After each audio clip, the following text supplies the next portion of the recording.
They called me a failure my whole life, until I read my father's secret will in front of everyone.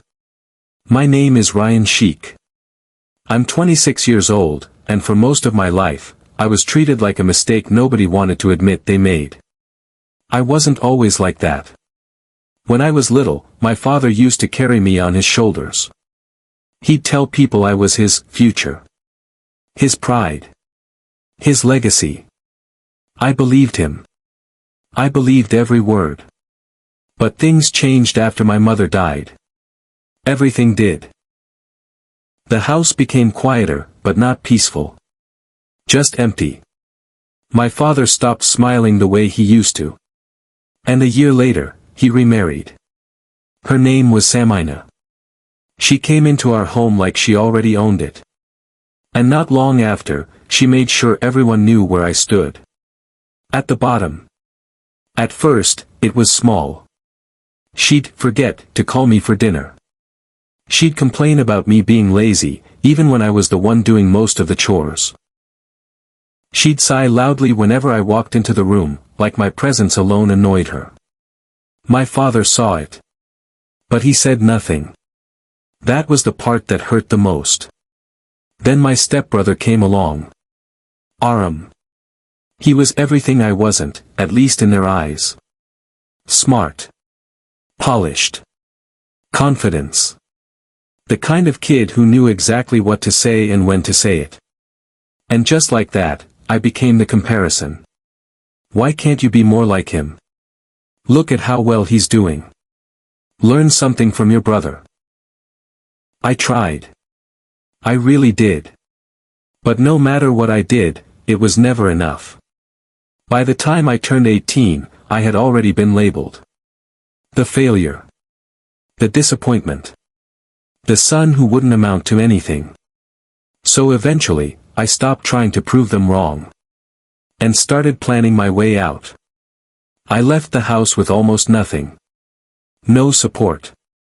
No encouragement. Just a quiet understanding that no one expected me to succeed. And maybe that was the best thing they ever gave me. Because when no one believes in you, you stop fearing failure. The first few years were brutal. I worked small jobs. Slept in places that didn't feel safe. Ate just enough to get by. There were nights I questioned everything, my choices, my worth, my future. But every time I thought about going back, I remembered their voices. And I kept going. Slowly, things started to change. I learned skills. Took risks. Failed. I tried again. And somewhere along the way, I stopped being the person they thought I was.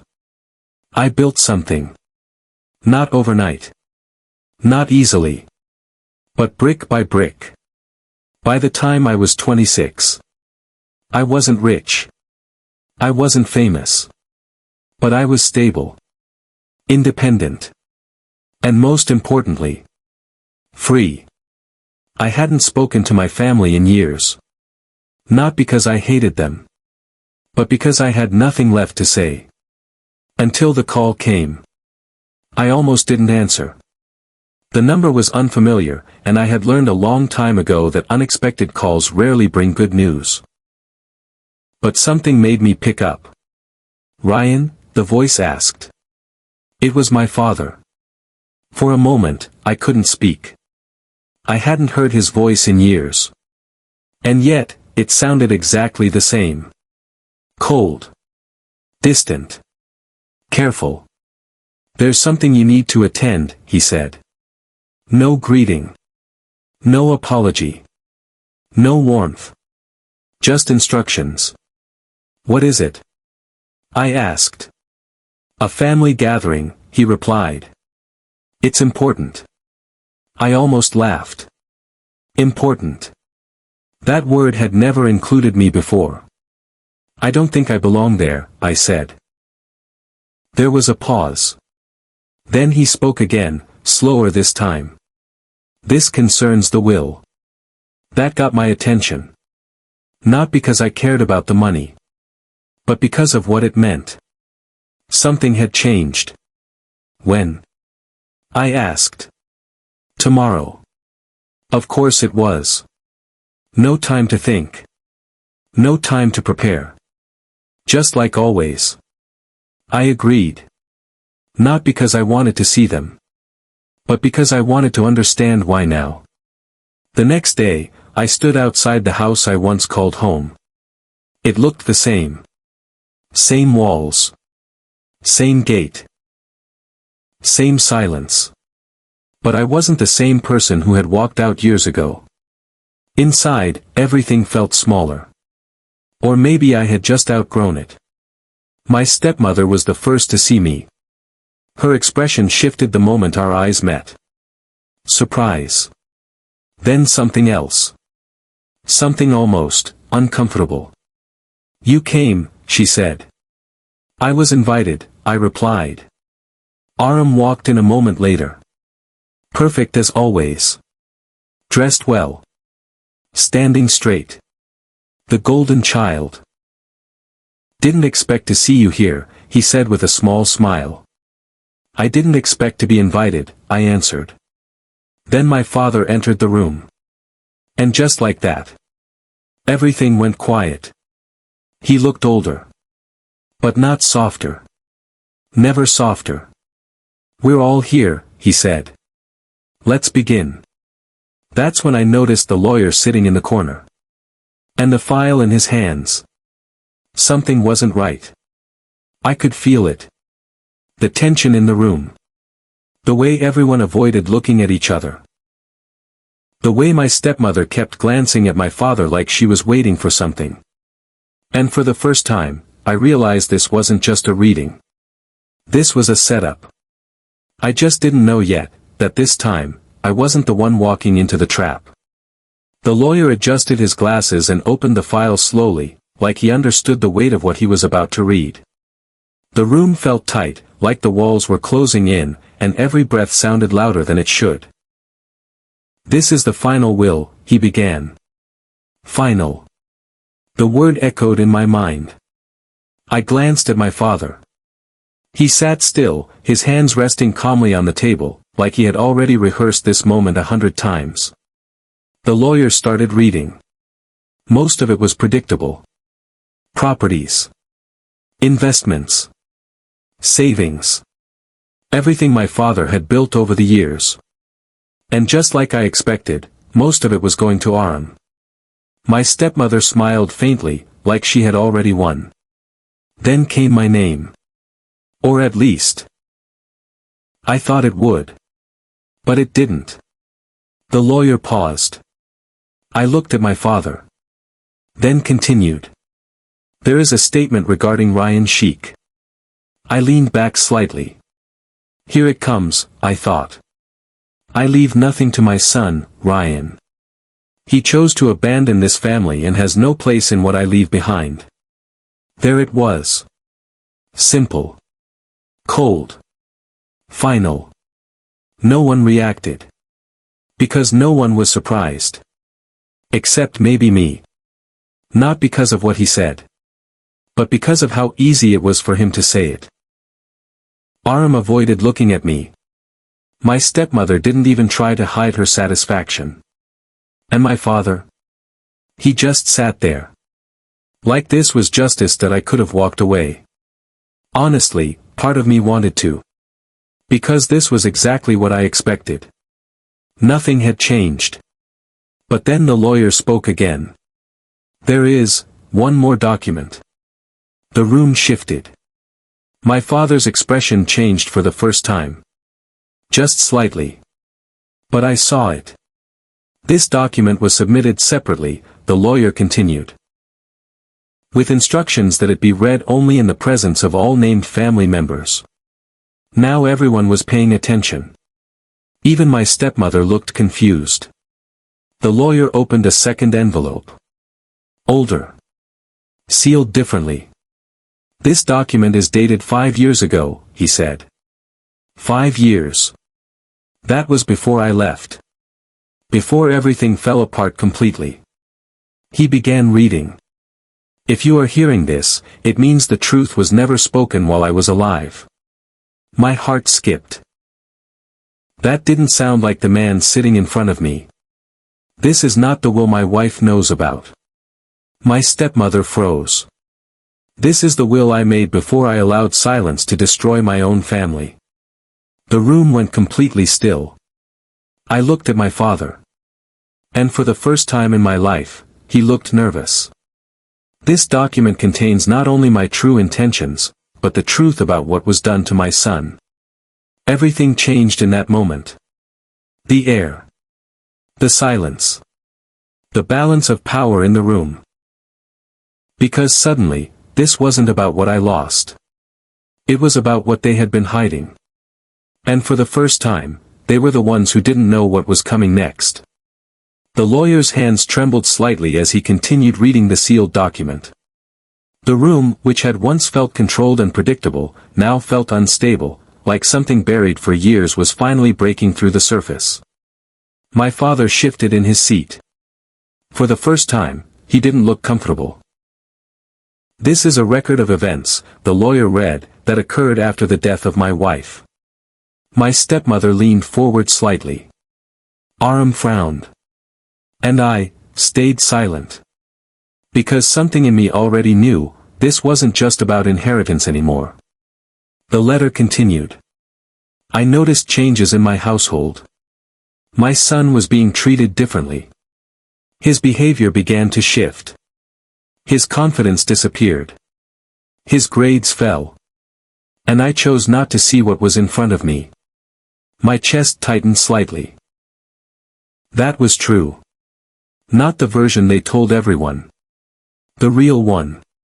But I was wrong, the letter continued. Because I later discovered that influence inside my home was not accidental. It was deliberate. A heavy silence dropped into the room. Even the air felt different now. My stepmother's smile was gone. Aram looked confused for the first time. And my father. He didn't move. I have documented evidence, the letter said, that certain individuals in this household manipulated, isolated, and psychologically harmed my son for financial and personal advantage. My heartbeat slowed. Not from fear. From realization. So this is what this was. Not a will. A confession. The lawyer hesitated before continuing. There are attached records, including messages, financial logs, and witness statements. Now the room wasn't just silent. It was frozen. My stepmother finally spoke. This is ridiculous, she said sharply. This is emotional writing. It's not proof. But her voice wasn't as strong as before. It shook slightly. The lawyer didn't respond. He simply turned the page. The reason I created this document, it continued, is because I feared my voice would be silenced after death. And I feared my son would be blamed for things he did not cause. I felt something tighten in my throat. Not sadness. Not anger. Something heavier. Recognition. Because for years. That was exactly what happened. The letter ended with one final line. If this truth is ever read, then my final wish is not for revenge, but for correction. Correction. Not punishment. Correction. The lawyer closed the file. The room didn't move. No one spoke. Not even my father. But I am watching him now. Closely. And I saw it. The smallest crack in his control. He knew. He knew this wasn't over. The lawyer placed a second folder on the table. This, he said, contains the supporting documents referenced in the statement. My father finally spoke. No, he said sharply. This is not necessary. But it was too late, the lawyer opened it anyway. And everything changed. Screenshots. Audio transcripts. Bank transfers. Messages. Evidence that wasn't emotional. It was factual. Cold. Unmistakable. I watched my stepmother's face change slowly as she read. Confusion. Then fear. Then silence. Aram leaned forward. "What is this?" he asked quietly. No one answered him. Then the lawyer said it. "This indicates coordinated actions taken against Ryan Sheikh during his adolescence, including manipulation of behavioral evidence presented to institutions." I didn't move. Because I already knew. I just didn't have proof before. My father stood up suddenly. "That's enough," he said. "This meeting is over." But the lawyer didn't stop. "One final instruction," he said. And opened the last page. It was signed. Years ago. By my father. And in his own handwriting, one line stood out: "If my son is ever proven to have been wronged under my household, full control of the estate is to be transferred to him immediately." Silence. Total silence. My stepmother stood up immediately. "This is not valid," but the lawyer interrupted. "It is legally binding." Aram turned to my father. "Dad, what is he talking about?" But my father didn't answer. Because for the first time, he had nothing left to control. All eyes slowly turned to me. Not because I demanded it, but because the truth had shifted direction. I stood up slowly. Not angry. Not emotional. Just aware. For years, I was the one being judged in this room. The one who had lost. The one who had no voice. But now. Now I wasn't the accused. I was the consequence. My father finally looked at me. And I saw something I had never seen before. Not authority. Not control, regret. But it didn't matter anymore. Because regret doesn't undo damage. It only confirms it. I picked up the documents. Looked at the room one last time. And said quietly. "You spent years deciding my story." A pause. "Now I'll decide what happens next." And I walked out. Not as the son they dismissed. Not as the failure they created. But as the person who finally held the truth they couldn't bury it.